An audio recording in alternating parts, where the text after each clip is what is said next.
বাসার বাহিরে সেনা নিরাপত্তা কর্মী রেখে যাচ্ছি, কিছু প্রয়োজন পড়লে ওদের বলবে। এই ক্যাবিনেটের ওপর ওষুধ আর প্রেসক্রিপশন আছে, দেখে সেই অনুযায়ী ওষুধ নিও। কথাটা বলেই বেরিয়ে যেতে নিলে বাণী পিছু ডাকে। কোথায় যাচ্ছ? বাণীর মনের অজান্তেই তুমি সম্বোধনটা দুর্জয়কে মিনিট খানেকের জন্য থামতে বাধ্য করে। সে এক পলের জন্য পিছু ফিরে বলে, কবে নাগাদ ফিরবো নিশ্চিত নই, ফিরবো কিনা তাও নিশ্চিত নই। না ফিরলে তোমার ব্যাপারে আমার প্রশ্নের উত্তরগুলো অজানাই থেকে যাবে। জানি না কি সমস্যার মধ্যে আছো, আল্লাহর আমানতে রেখে যাচ্ছি। Take care. গণমাধ্যম জুড়ে চলছে ব্যাপক শোরগোল। আজ সকালে চট্টগ্রামের বেসরকারি একটি কলেজের ভেতর হতে ভেসে আসে ব্যাপক গোলাগুলির শব্দ। স্থানীয়দের মধ্যে কিছুজন সেই গোলাগুলির উৎস খুঁজতে কলেজ প্রাঙ্গণে পা রাখতে বিল্ডিং এর ভেতর হতে নিক্ষেপ করা হয় বোমা। পরিস্থিতি আরও বিরূপ রূপ ধারণ করলে সকলে আন্দাজ করতে পারে তার ভয়াবহতা। মিনিট 15 মধ্যে পুলিশ ক্রাইম এরিয়াতে পৌঁছে সম্পূর্ণ এরিয়া ঘেরাও করে ফেলে। খবর পৌঁছে যায় সামরিক বাহিনীর প্রতিটি সেক্টরেও। আরও একবার দেশের মাটি কলুষিত করার খেলায় মত্ত হয়েছে দস্যু আতঙ্কবাদীরা। এবার কয়টা তাজা প্রাণ ঝরবে কে জানে। হেডকোয়ার্টার অফিসারটার পরিবেশ আজ বেশ গরম। সকলে তস্ত্র পায়ে দৌড়াদৌড়ি করছে। স্পেশাল টিমের মেজর এবং 7 জন লেফটেন্যান্ট মিটিং রুমে সম্পূর্ণ তৈরি হয়ে উপস্থিত রয়েছে। অপেক্ষা কেবল একটা অর্ডারের। লেফটেন্যান্ট কর্নেল জুলফিকার মুস্তফা এবং আরও উচ্চপদস্থ লোকেরা উপস্থিত মিটিং রুমে। কন্ট্রোল রুম হতে তাদের কাছে খবর এসেছে কলেজের 2য় বর্ষের বিজ্ঞান বিভাগের শিক্ষার্থীদের আজ শিক্ষা সফরে যাওয়ার কথা ছিল। বাকি সব শিক্ষার্থীদের জন্য কলেজ বন্ধ ছিল আজ। সকাল 6টা বাজে সকল শিক্ষার্থীরা কলেজ প্রাঙ্গণে উপস্থিত হয়, কিন্তু বাস আসতে দেরি করছিল বিধায় শিক্ষকদের আদেশ অনুসারে তারা সকলে নিজ নিজ ক্লাসে গিয়ে বসে। সকাল 7টা বাজে বাস এসে উপস্থিত হয় কলেজ প্রাঙ্গণে। তবে কিছু বুঝে ওঠার আগেই বাসের ভেতর হতে একদল যুবক কলেজ গেটের দারোয়ান সহ কিছু সংখ্যক শিক্ষকদের উদ্দেশ্যে নাম না জানা বিদেশি অস্ত্র দ্বারা গুলি ছুড়ে। মুহূর্তে কলেজের ভেতর অবস্থানরত শিক্ষক ও শিক্ষার্থীরা আতঙ্কিত হয়ে পড়ে। তারা বেরোনোর পূর্বে অস্ত্রধারীরা কলেজের দালানের ভেতর প্রবেশ করে।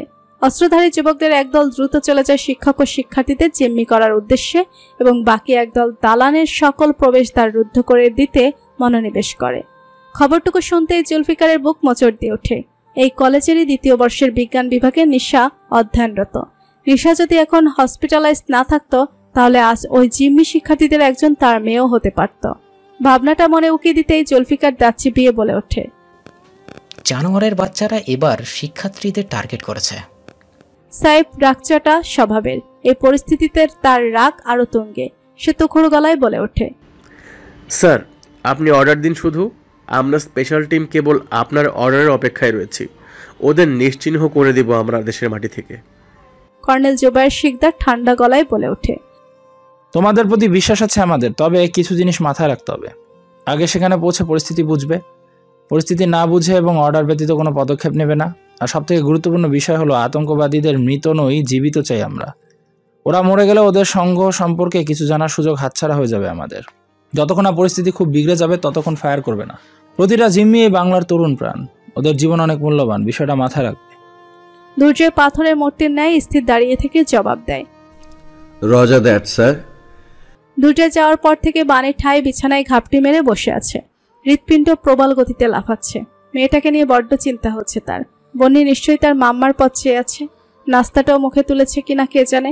আচ্ছা, হিরণ বানের প্রতি রাগটা মেয়ের সামনে প্রকাশ করবে না তো?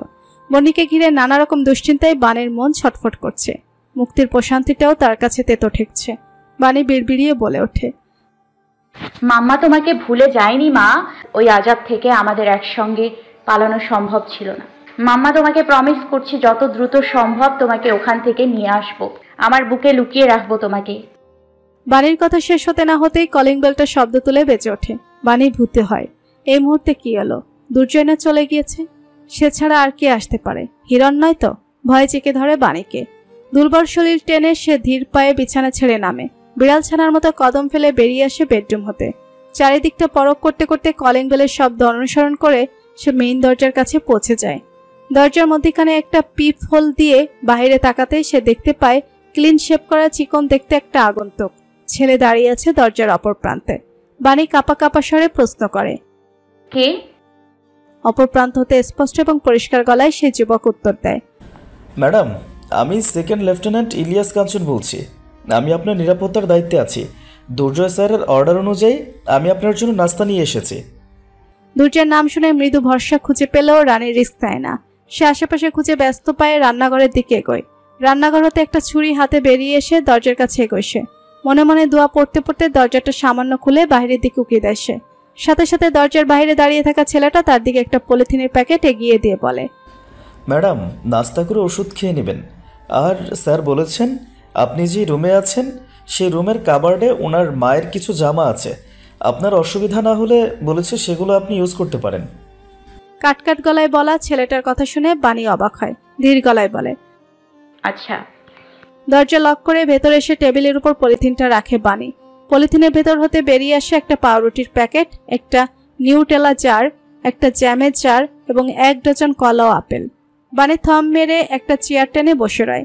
ইলিয়াস কাঞ্চন নামক ওই সেকেন্ড লেফটেন্যান্টের কথাটা তার মাথায় ঘুরছে। দুর্জয় বাণীকে নিজের মায়ের শাড়ি ইউজ করার পারমিশন দিয়েছে, বিষয়টা অবিশ্বাস্য বটে। দুর্জয় নামক একগুঁয়ে ছেলেটা আজকাল শেয়ারিং করাও শিখে গিয়েছে। ডাইনিং রুমটা হতে চারিদিকটা আরেকবার চোখ বুলিয়ে দেখে বাণী। একটা ডাইনিং, একটা বসার ঘর, একটা রান্নাঘর এবং 3টা বেডরুম। 2টো বেডরুমের একটাই এতক্ষণ বাণী ছিল এবং অপর বেডরুমটাও খোলা দেখা যাচ্ছে, কিন্তু বসার ঘরের অপর পাশে থাকা রুমটার দরজা লক দেখা যাচ্ছে। বাণীর মনে প্রশ্ন জাগে, রুমটা লক করে রাখা কেন? সম্পূর্ণ কলেজের বিল্ডিংটায় বোম সেট করে ফেলেছে আতঙ্কবাদীরা। বহিরাগত কেউ প্রবেশ করার চেষ্টা করতে গেলেই সাথে সাথে এক্সপ্লোশন হয়ে মারা পড়বে। প্ল্যান ম্যাপ অনুযায়ী সম্পূর্ণ বিল্ডিংটা নিজেদের আয়ত্তে নিয়ে এসেছে আব্রাহাম। শেষ ছাদের দরজাটার এখানে বোম সেট করে উঠে দাঁড়াতেই একজন যুবক আব্রাহামের পেছনে দাঁড়িয়ে বলে, ভাই, সব জিম্মিদের তো তলার অডিটোরিয়ামে একত্রিত করেছি।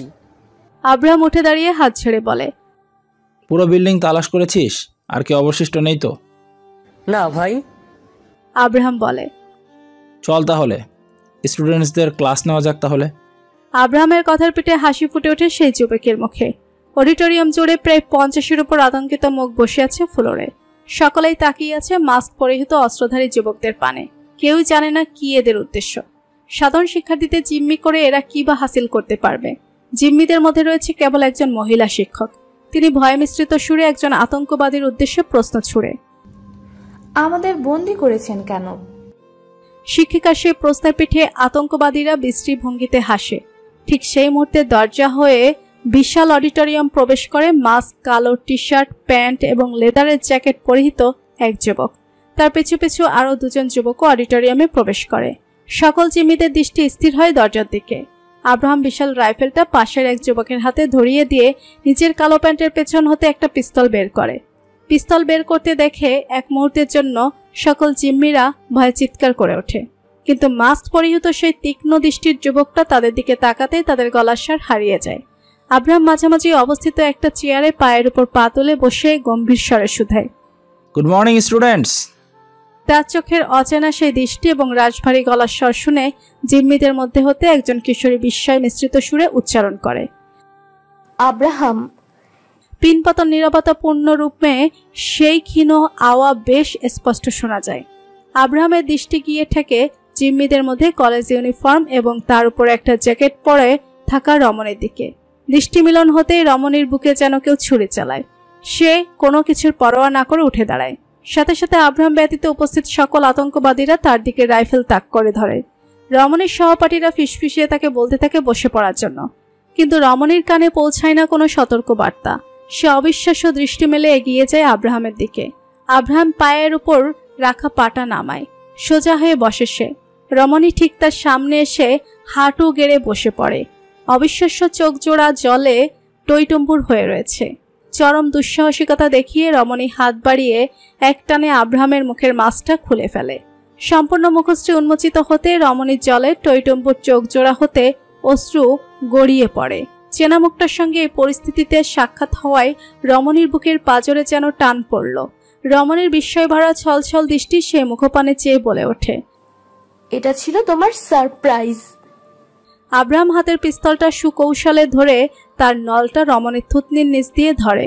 ট্রিগারে আঙুল রেখে একগাল হেসে বলে, তোমার পছন্দ হয়েছে তো রুহি? বন্দুকের নলটা ঠিক কণ্ঠনালীর কাছে ঠেকেছে। তর্জনী আঙুল দ্বারা কেবল ট্রিগার চাপার দেরি। সামান্য চাপ পড়লে বুলেটটা রুহির কণ্ঠনালী ছিঁড়ে বের হবে। এরকম পরিস্থিতিতে সাধারণ মানুষের কিরূপ প্রতিক্রিয়া হওয়া উচিত ভয়, আতঙ্ক, উৎকণ্ঠা, কিন্তু রুহির মধ্যে সেসব কিছুই কাজ করছে না। এই বুলেট এখন আর কি বা করতে পারবে?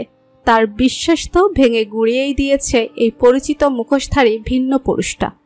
প্রতারণার খঞ্জরে রক্তাক্ত করে দিয়েছে তার ভেতরটা। অশ্রু জর্জরিত নয়ন যুগলের পানে চেয়ে আব্রাহাম মৃদু হেসে বলে, থ্যাংক ইউ জান, তোমার সাহায্য ছাড়া এই মহান প্ল্যান ম্যাপ রেডি করা সম্ভব হতো না কখনো। আব্রাহামের মুখে উচ্চারিত কথাটা অডিটোরিয়ামে উপস্থিত সকলের কর্ণগোচর হয়। রুহির সহপাঠীরা অবশ্য সুরে চেঁচিয়ে ওঠে। শিক্ষিকা রুনা ফারহানাও ঘৃণা মিশ্রিত স্বরে প্রশ্ন করে, অসভ্য মেয়ে, তুমি এদের সাথে মিলিত? রুহি জবাব দিতে পারে না। সে নীরব ও নিরুত্তর রয়।